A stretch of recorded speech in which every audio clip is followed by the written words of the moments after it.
ಹಿರಣ್ಮಯ್ಯ ಬಾಲಾಂಬಿಕೆ ಆಗಿದ್ರೆ ಅಂತ ಸಂತೋಷ ಪಡೋಷ್ಟರಲ್ಲಿ ಇಲ್ಲಿ ನೋಡಿದ್ರೆ ಈ ಮಗು ಹೀಗಾಗೋಯ್ತಲ್ಲಮ್ಮ. ತಾಯಿ ಕಾಪಾಡಮ್ಮ, ಕಾಪಾಡು ತಾಯಿ.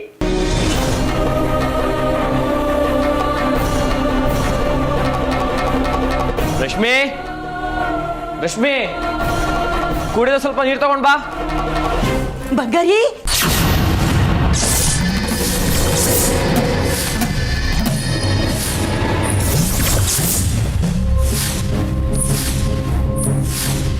ಬಂಗಾರಿ, ಬಂಗಾರಿ, ಸದ್ಯ ಬಂದ್ಯಲ್ಲ. ರಶ್ಮಿಗೆ ತುಂಬಾ ಜ್ವರ ಬಂದ್ಬಿಟ್ಟಿತ್ತು ಕಣೋ. ಆ ರಂಗಣಿಗೆ ಹೇಳಿ ವೈದ್ಯರನ್ನ ಕರ್ಸಿದ್ದೆ. ವೈದ್ಯರು ಬಂದು ಮಾತ್ರೆಗಳು ಕೊಟ್ಟು ಹೋಗಿದ್ದಾರೆ ಕಣೋ. ಬೆಳಗ್ಗೆ ನಾನು ಹೋಗೋಕೆ ಚೆನ್ನಾಗೇ ಇದ್ಲು, ಈಗೇನು ಜ್ವರ ಬಂತು? ಅದೇ ಕಣೋ, ನನಗೂ ಅರ್ಥ ಆಗ್ತಿಲ್ಲ. ಈಗ ಸ್ವಲ್ಪ ಹೊತ್ತಿಗೆ ಮುಂಚೆ ಚೆನ್ನಾಗೇ ಇದ್ಲು. ಈಗ ಮನೆಯಲ್ಲ ಬಿಸಿ ಬಿಸಿಯಾಗಿ ಸೆಕೆ ಆಯ್ತಲ್ಲ, ಆವಾಗ ಹಿಂಗೆ ಮಲ್ಕೊಂಡಿರೋದು. ಸೆಕೆನಾ? ಊರೆಲ್ಲ ಮೋಡಕ್ಕೆ ಹೋಗ್ಕೊಂಡಿತ್ತು, ಥಂಡಿ ಥಂಡಿ ಅನುಭವ ಇತ್ತು. ಸೆಕೆನಿಂದ ಬಂತು? ಅದೇನೋ ನಂಗೆ ಗೊತ್ತಿಲ್ಲ ಕಣೋ. ಒಟ್ಟು ಮನೆಯೆಲ್ಲ ಒಳ್ಳೆ ಬಿಸಿ ಬಿಸಿ ಆಗೋಯ್ತು. ಈ ಬೇಸಿಗೆ ಕಾಲದಲ್ಲಿ ಇರುತ್ತಲ್ಲ, ಆ ರೀತಿ ವಾತಾವರಣ ಆಗೋಯ್ತು. ಆಗ್ಲಿ ಕಣೋ ರಶ್ಮಿಗೆ ಜ್ವರ ಅಂತ ಬಂದಿದ್ದು. ಈಗ ಅವಳು ಎಲ್ಲಿದ್ದಾಳೆ? ಕೋಣೆಯಲ್ಲಿ ಮಲಗಿಸಿದ್ದೀನಿ. ಬನ್ನಿ ನೋಡಿ, ಬಾರಪ್ಪ ಇಲ್ಲೇ. ಅಯ್ಯೋ ದೇವ್ರೆ, ಇಲ್ಲೇ ಮಲಗಿದ್ಲಲ್ಲ, ಎಲ್ಲೋದ್ಲು? ರಶ್ಮಿ, ರಶ್ಮಿ, ಇಲ್ಲೇ ಮಲಗಿದ್ಲಪ್ಪ. ಬನ್ನಿ ಆಚೆ ನೋಡೋಣ. ರಶ್ಮಿ, ರಶ್ಮಿ, ರಶ್ಮಿ. ಬಂಗಾರಿ ಅವರೇ, ನಿಮ್ಮ ಧ್ವನಿ ಕೇಳಿಸ್ತು, ಅದಕ್ಕೆ ನಿಮಗೋಸ್ಕರ ಟೀ ಮಾಡ್ಕೊಂಬಂದೆ, ತಗೊಳ್ಳಿ.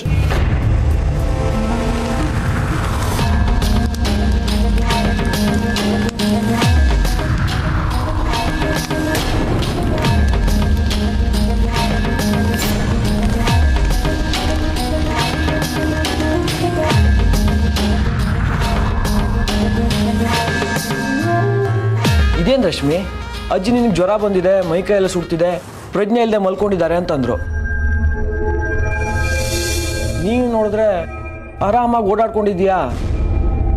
ನನಗೆ ಜ್ವರನೂ ಇಲ್ಲ, ಎಂಥದೂ ಇಲ್ಲ, ಚೆನ್ನಾಗೇ ಇದ್ದೀನಲ್ಲ.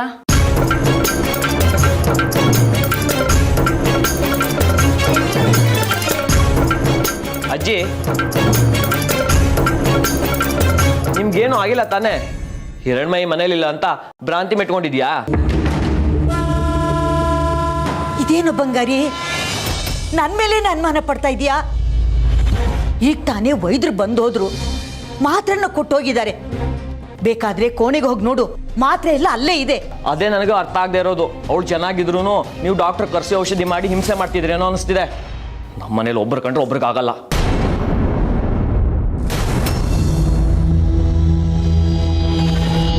ಲೇ ಬಂಗಾರಿ, ನನಗ್ಯಾಕೋ ಅಂತ ಬುದ್ಧಿ ಬರುತ್ತೆ? ನಿಮ್ಮಗಳ ಬಗ್ಗೆ ನನಗೆ ಅಸೂಯೆ ಬರಬೇಕು? ಲೇ, ಇನ್ನೆಷ್ಟೇ ದಿವಸ ನಾನು ಬದುಕು ನಿಮ್ಮಗಳ ಬಗ್ಗೆ ಸೇಡ್ ಕಟ್ಕೊಂಡು ಬದುಕುವಂತ ಪರಿಸ್ಥಿತಿ ನನಗಿಲ್ಲ. ಇದು ನನ್ನ ಗಂಡನ ಮನೆ, ನಾನು ಸ್ವತಂತ್ರವಾಗಿ ಬದುಕೋದಿಕ್ಕೆ ನನಗೆ ಗೊತ್ತಿದೆ.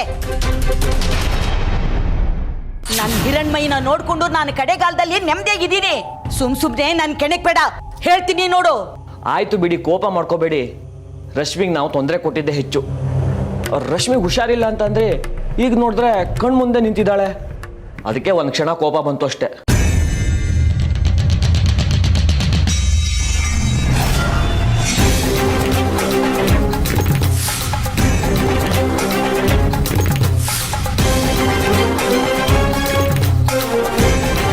ರಶ್ಮಿ ಅವರೇ, ನಿಮ್ಗೆ ಹುಷಾರಿಲ್ಲ ಅಂದ ತಕ್ಷಣ ಒಂದು ಕ್ಷಣ ಆತಂಕನೇ ಆಗೋಯ್ತು. ಡಾಕ್ಟರ್ ಬೇರೆ ಬಂದು ಹೋಗಿದಾರಲ್ಲ, ಮಾತ್ರೆ ಕೊಟ್ಟಿದ್ದಾರೆ. ಜ್ವರ ಇಳಿದಿರ್ಬೇಕು, ಬನ್ನಿ ಮುಟ್ಟು ನೋಡ್ತೀನಿ.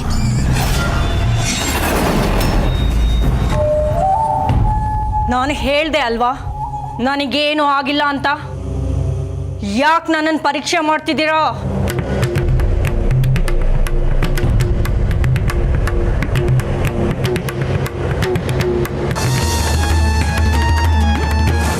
ತಗೊಳ್ಳಿ.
ರಶ್ಮಿ ಹೀಗೆ ಮಲಗಿದಾಳಲ್ಲ, ಯಾವತ್ತೂ ಮಂಚದ ಮೇಲೆ ಮಲಗ್ದವಳಲ್ಲ, ನನ್ನ ಜೊತೆ ಮಲಗೇ ಇಲ್ಲ.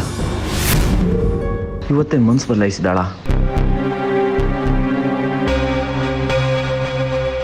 ನನಗೆ ಹಾಸಿಗೆ ಹಾಸಿ ನಾನು ಮಲಗಿದ ಮೇಲೆ ಅವಳು ಮಲಗ್ತಿದ್ಲು. ಇವತ್ತೆಲ್ಲ ಅವಳು ನಡವಳಿಕೆ ವಿಚಿತ್ರವಾಗಿದೆಯಲ್ಲ. ನಾನು ಮೇಲ್ ಮಲಗು ಅಂತಂದ್ರು ಕೆಳಗಡೆ ಮಲಗ್ತೀನಿ ಅಂತಿದ್ಲು.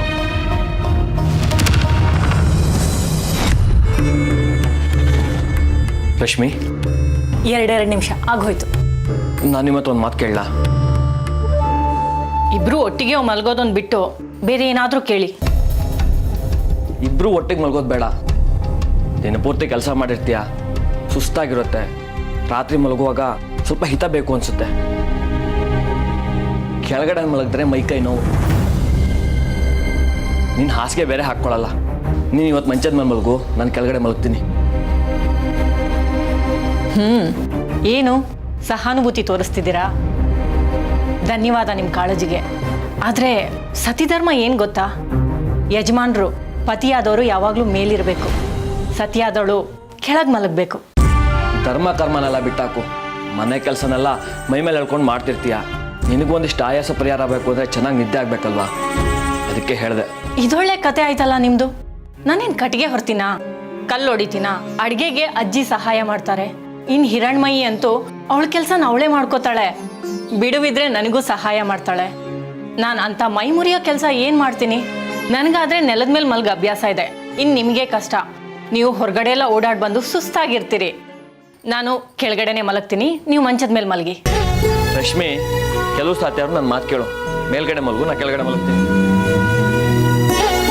ಈ ವಿಷಯದಲ್ಲಿ ನಂದೇ ಕಡೆ ತೀರ್ಮಾನ. ನೀವು ಮಂಚದ ಮೇಲೆ ಮಲಗಿ, ನಾ ಕೆಳಗಡೆ ಚಾಪೆ ಹಾಸ್ಕೊಂಡು ಮಲಗ್ತೀನಿ. ಭೂತಾಯಿ ಜೊತೆ ಮಲಗಿದ್ರೆ ನನ್ನ ತಾಯಿ ಜೊತೆನೆ ಮಲಗ್ದ ಹಾಗಿರುತ್ತೆ. ಇನ್ನೊಂದು ಮಾತಾಡೋ ಹಾಗಿಲ್ಲ. ಮಲ್ಕೊಳ್ಳಿ ನೀವು.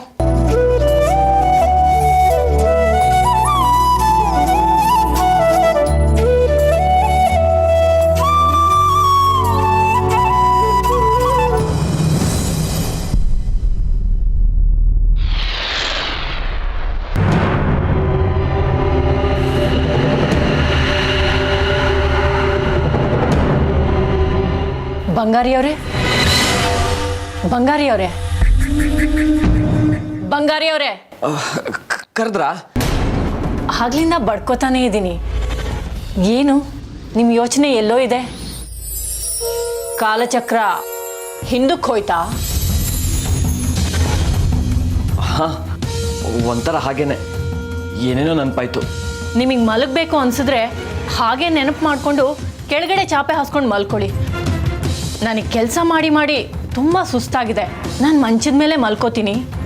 ದಯವಿಟ್ಟು ನನ್ನನ್ನು ಯಾರೂ ಎಬ್ಬಿಸ್ಬೇಡಿ. ನನಗೆ ಬೇಕು ಅಂದಾಗ ನಾನೇ ಹೇಳ್ತೀನಿ. ರಶ್ಮಿ, ನೀನು ಹೀಗಿರ್ಲಿಲ್ವಲ್ಲ? ಇದ್ದಕ್ಕಿದ್ದಂಗೆ ಯಾಕೆ ಬದಲಾವಣೆ? ಅಂದ್ರೇನಿವಾಗ ನೀವು ಮಂಚದ ಮೇಲೆ ಮಲಗಬೇಕಾ? ಥು, ಈ ಗಂಡಸ್ರೆ ಇಷ್ಟು. ಹೆಣ್ಮಕ್ಳು ಎಷ್ಟು ಕಷ್ಟಪಡ್ತಾರೆ ಅನ್ನೋ ಕರುಣೆನೂ ಇರಲ್ಲ. ತಮ್ಮ ಸುಖನೇ ತಮಗೆ. ನಾನು ಈ ಮಂಚ ಬಿಡೋದಿಲ್ಲ. ನಾನು ಇಲ್ಲೇ ಮಲ್ಕೊಳ್ಳೋದು. ನೀವು ಮಲಗಬೇಕು ಅಂತಿದ್ರೆ ಇಲ್ಲೇ ಚಾಪೆ ಹಾಸ್ಕೊಂಡು ಮಲ್ಕೊಳ್ಳಿ. ಇಲ್ಲ ಅಂದರೆ ಹೊರಗೆ ಹೋಗಿ ಮಲಗಿ.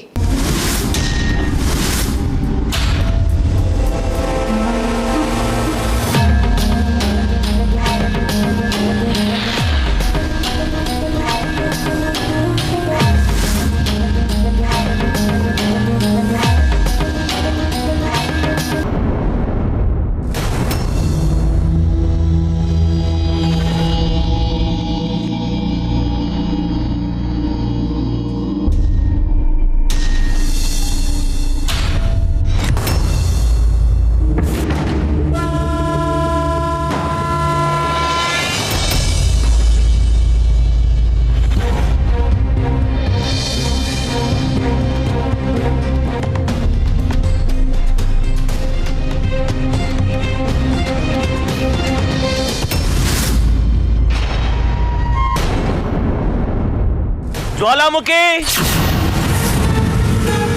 ಜ್ವಾಲಾಮುಖಿ, ಜ್ವಾಲಾಮುಖಿ. ಜ್ವಾಲಾಮುಖಿ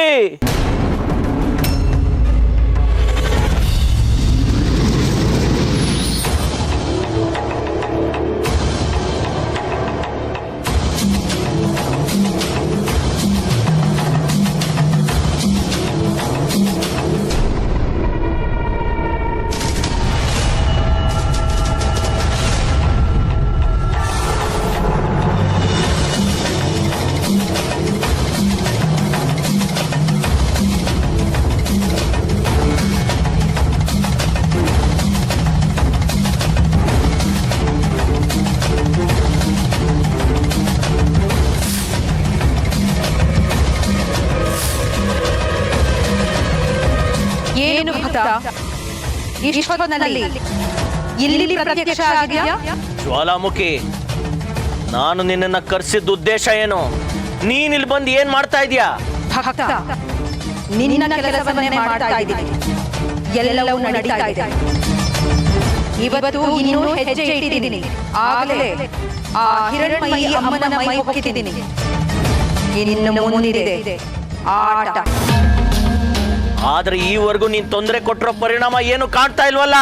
ತಾಳ್ಮೆ ಇರಬೇಕು ನಿನ್ನಂಥ ಮನುಷ್ಯನಿಗೆ. ಈಗಿನ್ನೂ ಪರದೆ ಸರಿದಿದೆ. ಹೆಜ್ಜೆಗೆ ಗೆಜ್ಜೆ ಕಟ್ಟಬೇಕು. ಅದನ್ನು ಹೇಳೋದಕ್ಕೆ ಇಲ್ಲಿವರೆಗೂ ಬಂದ್ಯಾ ನೀನು? ನಾನು ನಿನಗೆ ಒಲದ ಮೇಲೆ ಭರವಸೆ ಕೊಟ್ಟ ಮೇಲೆ ಮುಗಿಯಿತು.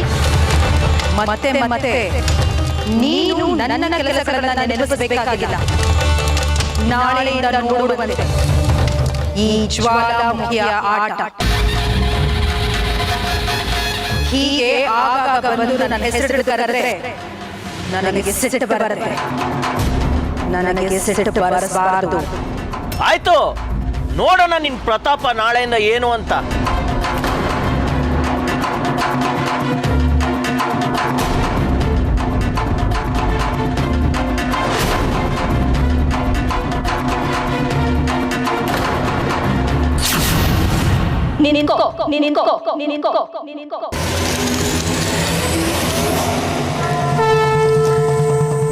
ಬಾಯಿ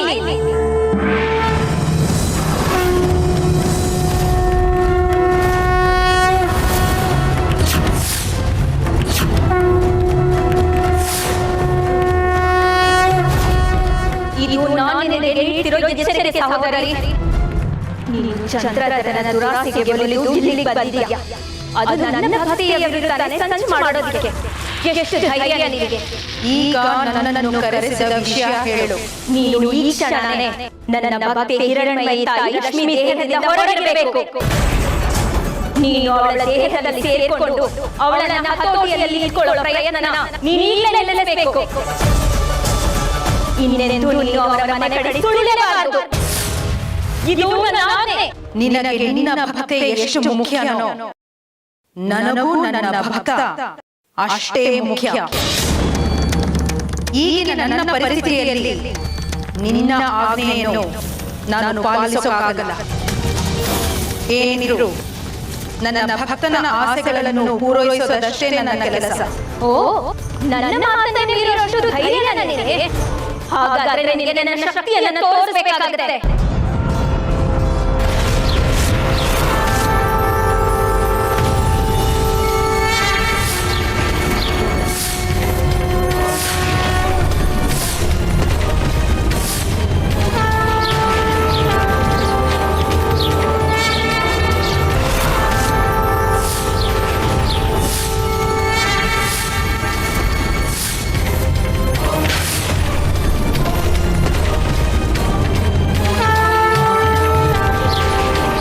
ಸಮಾಧಾನ ತ್ರಿಪುರ ಸುಂದರಿ, ಸಮಾಧಾನ. ನೀನು ನನ್ನ ಮೇಲೆ ಶಕ್ತಿ ಪ್ರಯೋಗ ಮಾಡುವ ಮೊದಲು ನನಗೊಂದು ವರವನ್ನು ಕೊಡುತ್ತೇನೆ ಎಂದು ಹಿಂದೊಮ್ಮೆ ಹೇಳಿದ್ದೆ. ನೆನಪಿದೆಯಾ? ಹೌದು, ನೆನಪಿದೆ. ನಾನು ಮಹಿಷಾಸುರನನ್ನು ಸಂಹಾರ ಮಾಡುವಾಗ ನೀನು ನನ್ನ ದಳಪತಿಗಳಲ್ಲಿ ಒಬ್ಬಳಾಗಿದ್ದೆ. ನೀನು ಮಹಿಷನ ಅನೇಕ ಸೈನಿಕರನ್ನು ಸದೆ ಬಡಿದಿದ್ದೆ. ಅವನ ವಧೆಯ ನಂತರ ನಾನು ಸಂತುಷ್ಟಳಾಗಿ ನನ್ನ ದಳಪತಿಗಳಿಗೆಲ್ಲ ಒಂದು ವರ ನೀಡಿದ್ದೆ. ನೀನು ಆಗ ವರ ಕೇಳದೆ ಸಮಯ ಬಂದಾಗ ವರ ಕೇಳುತ್ತೇನೆ ಎಂದಿದ್ದೆ. ಆ ಸಮಯ ಈಗ ಬಂದಿದೆ. ಆ ವರವನ್ನು ಕೇಳುತ್ತಿದ್ದೇನೆ. ನೀನು ಕೊಡುವಂತವಳಾಗು. ಆಯ್ತು, ಕೇಳಿಕೊ. ಅದೇನು ವರ ಬೇಕಾದರೂ ಕೇಳಿಕೊ. ನೀನೇನು ವರ ಕೇಳಬಲ್ಲೆ ಅನ್ನೋ ಅಂದಾಜು ಕೂಡ ನನಗಿದೆ. ಸಂತೋಷ. ನಾನು ಈಗ ಕೇಳುವ ವರವೇನೆಂದರೆ, ನಾನು ಮಾಡುವ ಯಾವುದೇ ಕೆಲಸವನ್ನು ನೀನು ತಡೆಯುವುದಿಲ್ಲ, ಅಡ್ಡಿ ಮಾಡುವುದಿಲ್ಲ ಎಂದು ನನಗೆ ಮಾತು ಕೊಡು ತ್ರಿಪುರ ಸುಂದರಿ. ಇದೇ ನಾನು ನಿನಗೆ ಕೇಳುತ್ತಿರುವ ವರ. ದಯಪಾಲಿಸು ತ್ರಿಪುರ ಸುಂದರಿ. ಜ್ವಾಲಾಮುಖಿ, ನೀನು ಏನು ಮಾಡುತ್ತಿದ್ದೀಯಾ ಅನ್ನೋ ಅರಿವು ಕೂಡ ನಿನಗಿಲ್ಲ. ನೀನು ನಿನ್ನ ಭಕ್ತನ ದುರಾಸೆಯನ್ನು ಪೂರೈಸುವುದಕ್ಕೋಸ್ಕರ ನೀನು ಕಾಪಾಡಿಕೊಂಡು ಬಂದ ವರವನ್ನು ಕಳೆದುಕೊಳ್ಳುತ್ತಿದ್ದೀಯಾ. ಯೋಚನೆ ಮಾಡು. ನನ್ನ ಭಕ್ತ ನನ್ನನ್ನು ಕರೆದಾಗಲೇ ಗೊತ್ತಿತ್ತು ನಾನು ನಿನ್ನನ್ನು ಎದುರಾಗುತ್ತೇನೆ ಎಂದು. ಅದಕ್ಕೆ ನಾನು ಈ ವರವನ್ನು ಕೇಳುತ್ತಿರುವುದು. ಈಗ ನನ್ನ ವರ ಸದುಪಯೋಗಕ್ಕೆ ಬರುತ್ತದೆ. ಕೊಡುವುದಾದರೆ ಕೊಡು, ಇಲ್ಲವಾದರೆ ನೀನು ಮಾತಿಗೆ ತಪ್ಪಿದವಳು ಅಂತ ಇಡೀ ಜಗತ್ತಿಗೆ ಗೊತ್ತಾಗುತ್ತದೆ.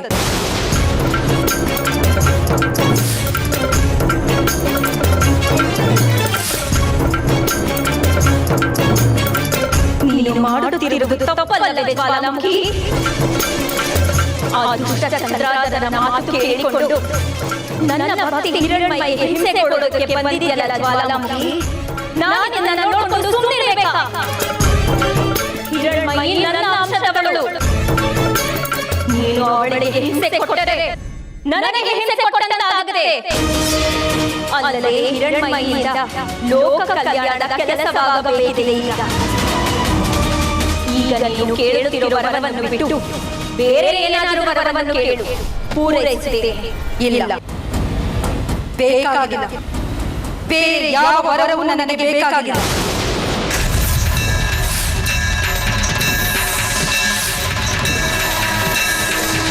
ಕೊಡುವುದಾದರೆ ನಾನು ಕೇಳಿದ ವರವನ್ನೇ ಕೊಡು, ಇಲ್ಲವಾದರೆ ಮಾತು ಬೇಡ. ನೀನು ಗೊತ್ತಿಲ್ಲದೆ ತಪ್ಪನ್ನು ಮಾಡುತ್ತಿದ್ದೀಯ ಸಹೋದರಿ. ಇದಕ್ಕೆ ನೀನು ತಕ್ಕ ಶಿಕ್ಷೆಯನ್ನು ಅನುಭವಿಸುತ್ತೀಯ. ಇನ್ನು ಮುಂದೆ ಈ ತರ ಮುಖಾಮುಖಿ ಆಗ್ತಾನೆ ಇರೋಣ. ತಥಾಸ್ತು.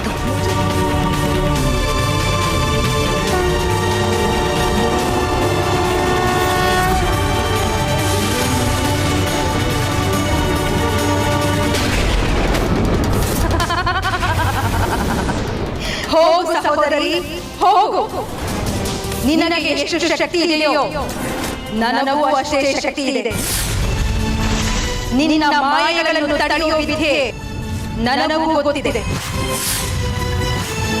ನೀನು ಹೂಡುವ ಒಂದೊಂದು ತಂತ್ರಗಳಿಗೂ ನನಗೂ ಪ್ರತಿ ತಂತ್ರಗಳು ಹೂಡೋದಕ್ಕೆ ಬರದೆ. ನೋಡೋಣ ನೀನಾ ನಾನಾ ಅಂತ.